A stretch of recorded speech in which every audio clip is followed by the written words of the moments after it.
What are we doing here? And where are we gonna go? It's like we just woke up one morning and then it's welcome to the show. Don't ask any questions, just go with the flow. Make as much money as you can and try your best not to get broke.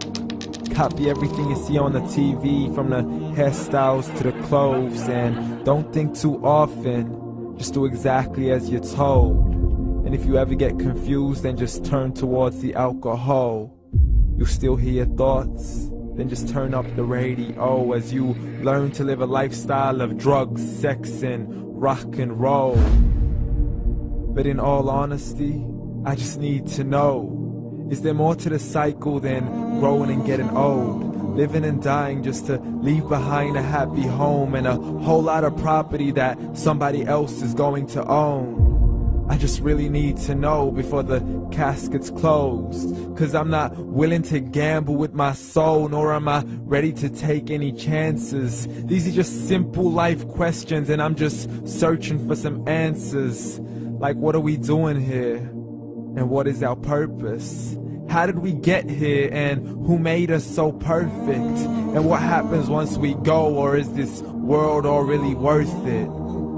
Questions we don't answer because apparently we don't really have to. There's no purpose to this life and our existence is merely natural. Then in that case, please let me ask you, did you create yourself, or was it somebody else who had fashioned you? 'Cause you're a being that's impeccable, faultless and unparalleled. You're a product of supreme intelligence and I'm merely being rational. For there isn't a camera on this earth that can come close to the human eye, nor a computer that can compete alongside the human mind. And if the whole world was to come together, we wouldn't be able to create a single fly. So many signs, yet we still deny. As science tries to justify that all this could come from none, when it's a simple sum. 0 plus 0 plus 0 cannot possibly ever give you 1. So from where did all this order come?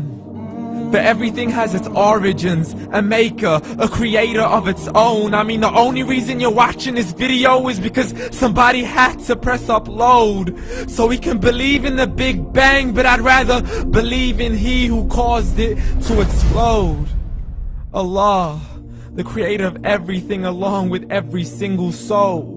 The ever-living, the master, the only one who is in control. Unlike his creation, beyond our imagination. And no, he's not a man, nor does he have any partners in association.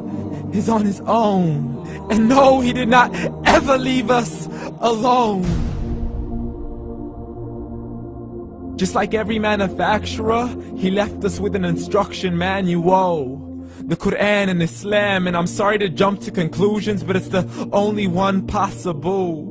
The only definition of God is the one and only supreme being. It's logical, a book with 0 contradictions, with miracles that are both scientific and historical, all revealed over 1400 years ago.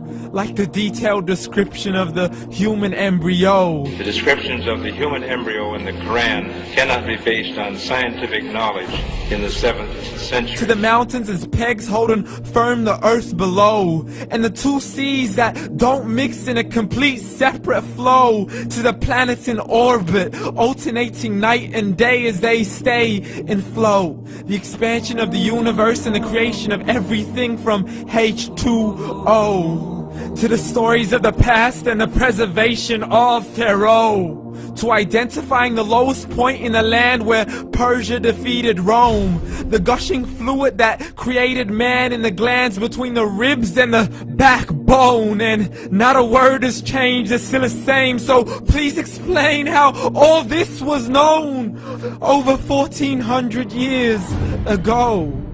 To a man who couldn't read or write, as he would recite whatever the angels spoke. And if you still don't believe, please try to come up with something that's even close. But you can't, so we took God as a mockery and his messengers as a joke. Muhammad could not read or write. How's somebody who can't read or write gonna start a religion? Dismiss his scriptures as legends and tales of the ancient folk, as we live life according to our whims, desires, and hopes. saying this life is the only home we will ever know. We will live then die, then simply turn to bones. YOLO! Correction, after the grass dies, the rain arrives and it regrows, and Allah promises to do the same thing to your very soul and bring you back from your very fingertips to your toes, as the all-seeing supreme being watches us so close, and we are surely being tested in our wealth, our health, and our self, and everything that we've been blessed with. So believe, for we will surely be resurrected and be brought back to our Lord and account for every single deed, as He hands us our books and orders us to read. From the bad to the good and everything in between. You yourself are sufficient for your own accountability, so don't be mad at me. You are the one who thought He wouldn't come back to me. I gave you a whole life long to search after me, but you were busy in all that which was temporary. So read, and glad tidings to all those who believed. And if you disbelieve, read. And don't let that day be the first day you find out what your life really means. Read.